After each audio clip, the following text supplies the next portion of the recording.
Hello everyone. It's very hard to believe that there was a time in stand-up comedy in which there were heavy restrictions on what you could say and what you could talk about. You could go to jail if you said the wrong thing on stage. Nowadays you can literally say and talk about anything as long as it's funny. The man that helped pave the way for comedians to say whatever they want on stage is the late Lenny Bruce. This man is not only a hero for the art of comedy, but is also a hero for free speech as well. Before we talk about his legacy, let's get to know him first. Lenny Bruce was an American stand-up comedian, social critic, satirist, and screenwriter. He was born on October 13th, 1925, in Manilo, New York. His birth name is Leonard Alfred Schneider. His mother, Sally Marr, was a stand-up comic herself, and she was a big influence on Lenny's act. Another influence to his act was comedian Joe Anses, who heavily influenced Lenny's approach to comedy. Lenny pursued a career in comedy starting in 1947. Early in his comedy career, he wrote various screenplays, with some going on to be made on screen and some that didn't. Also, during this time, his stand-up act was cleaner than what he would eventually be known for. By the late 50s, he started to talk about sex, race, politics, religion, and he would use vulgarity in his act in an open, freestyle, and critical way. All this was very uncommon to hear in stand-up comedy in those days, and the latter would eventually get him into some legal trouble.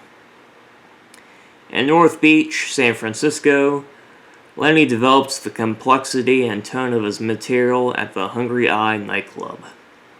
The nightclub was owned by Enrico Bonducci, who helped launch Lenny's career along with other influential careers such as Mort Saul's, Jonathan Winters, Bill Cosby's, and many others. In 1961, his various performances in San Francisco started his legal troubles. During that year, on February 4th at midnight, Lenny gave a famous performance at Carnegie Hall. In his life, Lenny only appeared 6 times on network television despite being a profound comedian in his day. He eventually was blacklisted from television and was branded a sick comic. Hugh Hefner and Steve Allen helped get him on his rare appearances on television, though. Bruce's last live album featured a famous performance that he did at Berkeley Community Theater in December of 1965. The later years of Bruce's career showed him in declining health from drug abuse and him facing a lot of legal trouble for his material. By 1966, nearly every nightclub had him blacklisted in the U.S., as club owners feared persecution for obscenity.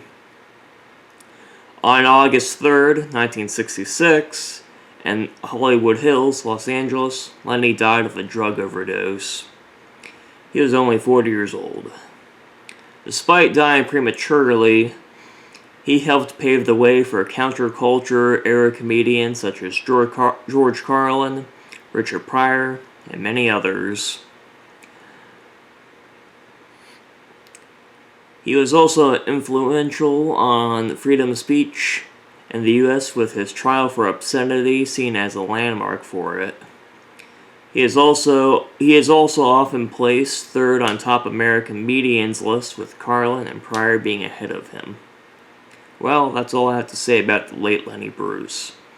I hope you all enjoyed this video, and if you want more like it, then like this video, subscribe to my channel, and share this video. I'm Vaughn Wesley, and have a good one. Bye.